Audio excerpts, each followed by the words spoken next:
কিভাবে মূল্যায়ন করা হলে ফলাফল দেশে এবং বিদেশে গ্রহণযোগ্যতা অর্জন করবে এবং শিক্ষার্থীদের পরবর্তী জীবনে এর কোনো বিরূপ প্রভাব পড়বে কিনা, এই বিষয়গুলো কিন্তু আমাদের কাছে অবশ্যই গুরুত্বপূর্ণ।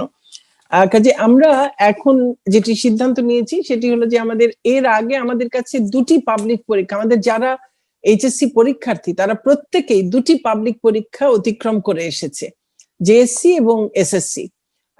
সেই দুটি পরীক্ষায় তাদের যে ফলাফল সেটির গড় অনুযায়ী আমরা এই এইচএসসি তে তাদের ফলাফল নির্ধারণ করবার কথা আমরা সিদ্ধান্ত নিয়েছি। এবং তার সঙ্গে কয়েকটি বিষয় হয়তো জড়িত আছে আরো। আমাদের বেশ কিছু শিক্ষার্থী তারা এসএসসি পরীক্ষাতে যে বিভাগে পাশ করে দেখা যায় যে এইচএসসি তে এসে তারা বিভাগ পরিবর্তন করে।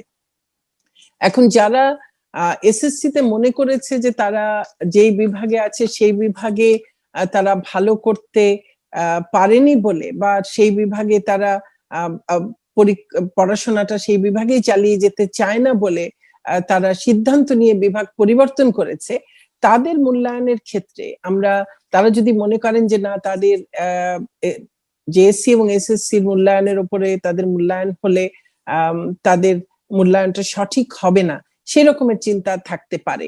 সেই কারণে এই বিষয়গুলো দেখবার জন্যে এবং অবিলম্বে এই বিষয়গুলো নিয়ে বসে আলোচনা করে এই বিষয়গুলো নিয়ে সিদ্ধান্ত নিয়ে আমাদের কাছে সুপারিশ করবার জন্য আমরা একটা বিশেষজ্ঞ কমিটি গঠন করেছি, পরামর্শক কমিটি গঠন করেছি। সেই পরামর্শক কমিটিতে আমাদের একজন মন্ত্রণালয়ের একজন অতিরিক্ত সচিব, তিনি আহ্বায়ক হিসেবে দায়িত্ব পালন করবেন, এবং ঢাকা বোর্ডের যিনি চেয়ারম্যান, যিনি সকল বোর্ডের সমন্বয়কের দায়িত্ব পালন করেন, তিনি এই পরামর্শক কমিটির সদস্য সচিব হিসেবে দায়িত্ব পালন করবেন।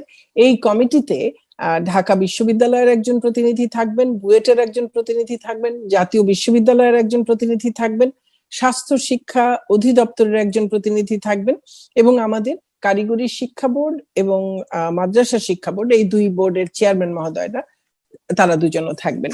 তো আমরা আশা করছি যে তাদের পরামর্শক্রমে আমরা এই যারা বিভাগ পরিবর্তন করেছে তাদের ক্ষেত্রে আমরা কি ধরনের সিদ্ধান্ত নেব সেই বিষয়টি নিয়ে আমাদেরকে পরামর্শ দেবেন।